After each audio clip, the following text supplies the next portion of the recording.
Hey everyone, welcome to yet another video on my channel, and I'm your English teacher Meranda Silva. So in today's video, we are going to talk about idioms කියන්නේ මොකක්ද? අතරම idioms කියන්නේ මොකක්ද? කෙටියෙන් සරලව අපි සිංහලෙන් කියන්න උත්සාහ කරොත් එක වචනයක් හෝ වචන දෙකක් යොදාගෙන සාමාන්‍ය කියන්නේ ජීවිතේ අපි දෛනික භාවිතා කරන වචන යොදාගෙන idiom එකක් කියන්නේ මොකක්ද කියලා තේරුම් කරන්න කියොත් පරිවර්තනය කරන්න කියොත් නැත්නම් විස්තර කරන්න කියොත් ඇත්තටම කිව්වොත් අපිට කරන්න බෑ. මොකද සිංහල වචනයක් නැහැ. හරි ලේසියෙන් ඉඩියම් එකක් මොකක්ද කියලා අපිට පැහැදිලි කරන්න පුළුවන්. හරි. එතකොට එතනින් අදහස් වෙන්නේ මොකක්ද? එතනින් අදහස් වෙන්නේ ඉඩියම් එකක් කියන්නේ ඇත්තටම වචන කීපයක එකතුවකින් හැදෙන නැත්නම් ඇතිවන ප්‍රකාශයක්. එතකොට මේ ප්‍රකාශයේ තියෙන මුල් තේරුම ඒ අපි එක් වචනවල අර්ථයත් එක්ක සංසන්දනය කරොත් නැත්නම් ඒ එක් වචන වල තියෙන තේරුමත් එක්ක බලන්න ගියොත් අපි එතන ඒ අර ඉඩියම් එකේ තියෙන මුල් අර්ථය ඉඩියම් එකේ ප්‍රකාශ වෙන මුල් තේරුම තියෙනවනේ ඒක නැති වෙනවා. හොඳම උදාහරණයකට අපි බලමු raining cats and dogs. A raining cats and dogs කියන්නේ idiom එකක්. ඒතකොට දැන් මේක දිහා බැලුවම කෙනෙක්ට හිතන්න පුළුවන් raining cats and dogs. ඒ කියන්නේ මේ වහිනෝ කියන්නේ මේ පූසෝ කියන්නේ බල්ලෝ බලල්ලු වහිනෝ කියන එකද? නෑ හැම වෙන්නේ නෑ. මේකෙන් අදහස් වෙන්නේ හයියෙන් වර්ෂාව පතන වෙනවා කියලා. So ඒතකොට idiom එකක් කියන්නේ මෙන්න මේ වගේ දෙයකට. ඒ කියන්නේ අපි දැක්ක සැනින් දැක්ක ශනික අපිට කියන්න බෑ මේකේ තියෙන තේරුම මේ වචනේ අර්ථයේ තියෙන තේරුම තමයි මේ ඉඩියම් එකෙන් ප්‍රකාශ වෙන්නේ කියලා නෑ. So ඒතකොට ඉඩියම් එකක් කියන්නේ වචන කීපයක වචන කාණ්ඩයක එකතු වෙලා ඒ ප්‍රකාශයක් දෙනවා. ඒ ප්‍රකාශයේ තියෙන වෙනත් කියන්නේ වෙනස් වචනේ තේරුම් වලට වෙනස් සමාන නැති විරුද්ධ නෙමෙයි වචනේ තේරුම් වලට සමාන නැති වෙනස් තේරුමක් මේ අර්ථවත් කරන ප්‍රකාශයේ මුල් තේරුමක්. හරි? අපි තව උදාහරණයක් බලමු. An arm and a leg. සාමාන්‍යයෙන් අපි an arm and a leg කියලා භාවිතා කරන්නේ අපි මොකක් හරි දෙයක් මිලදී ගන්නෙත්. Right? So අපි කියමු that car is a very reliable car and it would probably cost you an arm and a leg. ඒ කියන්නේ ඒ කායක මේ අපි ගන්නවා නම් අපිට මේ හාම්මෙන ලෙග් කියන්නේ අතකුයි කකුලකුයි විකුණන්න වෙනවා නැත්නම් අතකුයි කකුලකුයි දෙන්න වෙන කාර් එක ගන්න යද්දි. So හරියම කියන්නේ මේ ප්‍රායෝගික නැති දෙයක් තමයි. ඒ කියන්නේ අපි නිකන් මේ ඉඩියම් එකේ තියෙන වචන දිහා බැලුවොත් කිසිම ප්‍රායෝගිකත්වයක් නැති මේ වචන කාණ්ඩයක් එකතුවක් තමයි ඉඩියම් එකක් කියන්නේ. ඉතින් එතකොට අපි ඉඩියම් එකක් තියා බලද්දී බලන්න ඕන ක්‍රමයක් තියෙනවා. ඒ කියන්නේ ඒ ඉඩියම් එකේ තියෙන මුල් ප්‍රකාශය මේ මුල් ප්‍රකාශයේ තියෙන තේරුම ඒ තේරුම සාමාන්‍ය කියන්නේ ඉඩියම් එකක් ඇතුලේ තියෙන වචන වල තියෙන තේරුම තියෙනනේ වචනේ අර්ථයන් එක්ක බලද්දී කිසිම ගැළපීමක් නැහැ. ප්‍රායෝගිකත්වයක් නැහැ. ඒ ඉඩියම් වල තියෙන ඉඩියම් එක ඇතුලේ තියෙන වචන වෙනම අපි තේරුම් බලන්න කියනවා. හරි. එතකොට ඉඩියම්ස් ගත්තොත් ඉංග්‍රීසි භාෂාවේ තියෙන 25000ක් විතර මුළු ඉඩියම්ස් ප්‍රමාණය. හැබැයි මම හිතන්නේ නැහැ මේ ලෝකේ එකම කියන්නේ කවුරු හරි පුද්ගලෙක් ඉන්නවා කියලා මේ මුළු 25000ම ඉඩියම්ස් 25000ම දන්න. නිසා ඇත්තටම දැනගන්න කිසිම අවශ්‍යතාවයක්වත් නැහැ. හරි. දැන් මගේ සාමාන්‍ය ප්‍රියතම ඉඩියම් එක තමයි feeling under the weather. ඒ කියන්නේ මම ගොඩක් වෙලාවට අසනීප වෙනවා අඩුයි. but මේකෙන් අදහස් වෙන්නේ feeling under the weather. දැන් මම ඒකයි කියන්නේ අර ඉඩියම් එකක් කියන්නේ මොකක්ද කියලා කවුරු හරි හැව්වොත් සිංහලෙන් කොහොමද තේරුම් කරලා දෙන්නේ?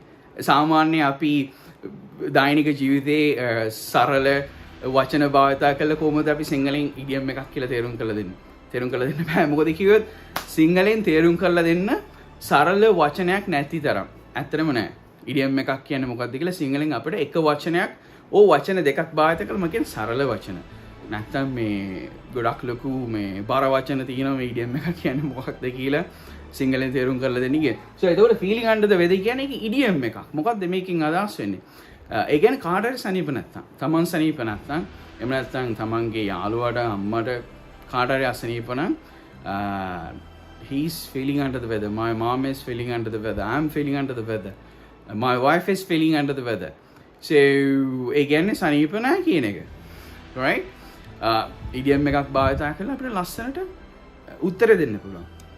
So එතකොට get a grip කියලා කියන්නේ අපි හිතමු තමන්ගේ යාළුවා right මේ ගෑන් ළමයාගෙන් බූට් එකක් කාලා. So එතකොට මේ දැන් දවස් 2-3ක් තිස්සේ ගෑන් ළමයා දාලා ගියේ මේ මොනවාද මේ කොල්ල වගේ අඬන ඉවරක් නැහැ.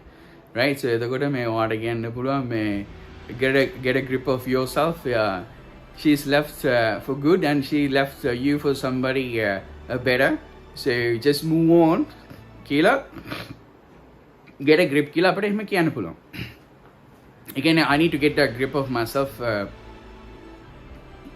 over the situation. එකෙන් අදහස් වෙන්නේ කියන්නේ තමන්ගේ යටතේද පාලනය ගන්න ඕනේ යම්කිසි සිද්ධියකදී යම්කිසි අවස්ථාවකදී. ඒ කියන්නේ ඉමෝෂනලි අපි වැටිලා ඉන්න වෙලාවක මොකක් හරි නිසා ඒ කියන්නේ එක්කෝ ලංකා වර්ල්ඩ් කප් එකේ මැච් එකක් පෙරදුනා. එහෙම නැත්නම් මම ඉස්සර කිව්වා වගේ යාළුවාගේ ගර්ල්ෆ්‍රෙන්ඩ් දාලා ගියා. ඒතකොට යාළුවා දුකින් ඉද්දි යාළුවාට අපිට කමාන්ඩ් එකක් හැරෙඩි ගන්න පුළුවන්. මේ hey man, get a grip of yourself. Yeah, I mean she's gone, right? She's gone for good and she's not going to come back and she's left you for somebody better. So get a grip of yourself and move on. So if something is out of this world, that means it's really amazing. I mean, literally you had ran out of words to describe how good it is. So that's why you were saying that thing is totally out of this world. Again, මාරම ලස්සනයි, මාරම හොඳයි. මොකක් හරි කියන්නේ දෙයක හොඳ ගුණ වර්ණනා කරන්න තියෙනවා අනිවාර්යයෙන්ම අපි යූස් කරන්න ඕන ඉඩියම් එකක් තමයි out of this. ඊට පස්සේ තව දෙයක් තියෙනවා, ඉඩියම්ස් දෙයක් තියෙනවා. ඉඩියම්ස් මම කියවනේ මෙතන 25000 ඉඩියම්ස් තියෙනවා. hier මම මෙතන කියලා ලිව්වේ මේ දෙක outdated. කාල් පැනලා පරණයි, කවුරුත් ගොඩක් දුරට යූස් කරන්නේ නැහැ මේ වෙද්දී. ඉංග්‍රීසි භාෂාව කතා කරන රටවල් වල මේ දෙක. ඊට අමතරව තව මම පහක් තියෙනවා මෙතන ඉඩියම්ස්. හැබැයි ඉඩියම්ස් ගොඩක් තියෙන ඉඩියම්ස් අවශ්‍යයි අපිට. අනිවාර්යයෙන්ම දෛනික ජීවිතයේ එදිනෙදා අපි ඉංග්‍රීසි කතා කරද්දී මොකද ඉඩියම්ස් කතා කරද්දී අපිට අපි කියන්න උත්සාහ කරන දේ හරියට ලස්සනට පැහැදිලිව කියන්න පුළුවන්. ගොඩක් ලොකු effort එකක් දාන්න ඕනේ නැහැ. වචන ගොඩක් කියන්න වෙනුවට කියන්න ඕන නිසා ඒ වචන කියන්න ඕන ප්‍රමාණය අඩු කරලා මේ ඒත් අර ඒ වචන ගොඩක් භාවිතා කරලා අපි යම් කිසි දෙයක් කියන්න උත්සාහ කරන ඒ අර්ථයම ඒ ආකාරයෙන්ම කෙටි කරලා පොඩි කරලා right ඉඩියම් එකකින් ලස්සනට කියන්න පුළුවන්. අන්න ඒක නිසා තමයි මේ ඉඩියම්ස් තියෙන්නේ හැදිලා. අපේ ලංකාවේ සිංහල භාෂාවේ තියෙන ඉඩියම්ස් අපිට ආවේනික. අපේ ලංකාවට අපේ සිංහල භාෂාවට ආවේනික.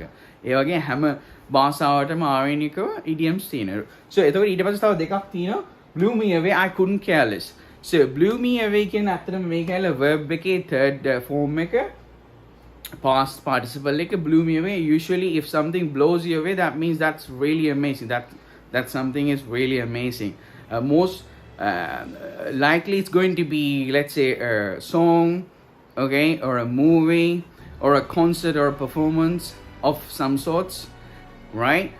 So then you will say, wow, man, that new album of so and so artist really blew me away, right? That performance was excellent, it blew me away, right? Man, that movie was amazing, it really blew me away. So again අපි යම් කිසි දෙයක් ශායක මාරුවක නියමාතේ විශිෂ්ටයි උපරිමයි කියලා කියනවා නේ සාමාන්‍ය සිංහලෙන්. So එතකොට ඒ විදිහටම අපිට ඉංග්‍රීසි භාෂාවෙන් blew me away කියන එක කියන්නේ ඉඩියම් එක භාවිත කරගෙන කියන්න පුළුවන්. So එතකොට I couldn't care less සාමාන්‍යයෙන් මේක negative ෆෝම් එකේ කියන්නේ නෙගටිව් ඉඩියම් එකක්. ඒ කියන්නේ අපි ගොඩක් වෙලාට කවුරු හරි මොකක් හරි දෙයක් කරා නම් ඒ දේ ගණන් ගන්නේ නැත්නම් ඇත්තටම කිව්වොත් ඒ දේ ගැන වද වෙන්න කැමති නැත්නම් මේ ඇත්තටම කිව්වොත් ඊට අමතරව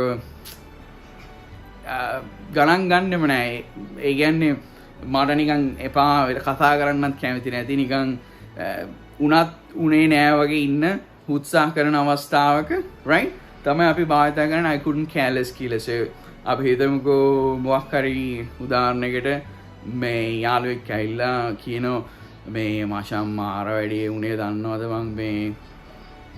මං අර වගේ දෙයක් කරා මෙහෙම දෙයක් වුණා. So එතකොට මේ ඔයාගේ මේ ඔළුවෙන් හිතින් කියනවා අයියෝ කවුද මේ ඕක ගණන් ගන්න කියලා. So එතකොට usually මේ අපි භාවිත කරන I couldn't care less කියලා මේ අපි හිතමු මේ ඒ වගේ අර නිකන් පොඩක් වැඩිපුර දාලා නිකන් බොරුත් පාවිච්චි කළ බොරුවත් එක්ක කිව්වොත් මොකක් හරි දෙයක්. So එතකොට යාළුවන්ට මේ කියන්න පුළුවන් man I couldn't care less right ඒ වගේ. So නැත්තම් මේ you know what this belt is like very expensive. I spend $400 I mean in dollars. So or any other currency like in Sri Lankan rupees I spend $10,000 on this. So එතකොට ඔයාලා කියන්න පුළුවන් යාළුවන්ට well you know what man I couldn't care less. So ඒ කියන්නේ I mean ඔයා ගණන් ගන්නේ නැහැ. ඒ කියන්නේ කිසිම තේරුමක් නැහැ, අර්ථයක් නැහැ, මේ වැඩක් නැහැ මට. ඔයාගේ ඔය බෙල්ට් එක උච්චර ගානක් දීලා ගත්ත එකට මට කිසිම ප්‍රයෝජනයක් නැහැ ඒකෙන්. So ඒ වගේ අවස්ථාවකදී අපි භාවිත කරන මේ ඉඩියම් එකක් තමයි I couldn't care less. ඒ වගේ අපි හිතමු කවුරු හරි මේ ප්‍රසිද්ධ කෙනෙක්ගේ එහෙම නැත්නම් මොකක් හරි මොකක් හරි ප්‍රසිද්ධ දෙයකදී කිසිම වැඩකට නැති නිවුස් එකක් හෙඩ්ලයින්ස් ඇවිල්ලා. So එතකොට මේ ඔයා සෝෂල් මීඩියා එකදී ඔයාට කමෙන්ට් කරන්න පුළුවන් well I couldn't care less. ඒ වගේ මොකක් හරි ඒ විදිහට කමෙන්ට් කරන්න පුළුවන්. So that's about it.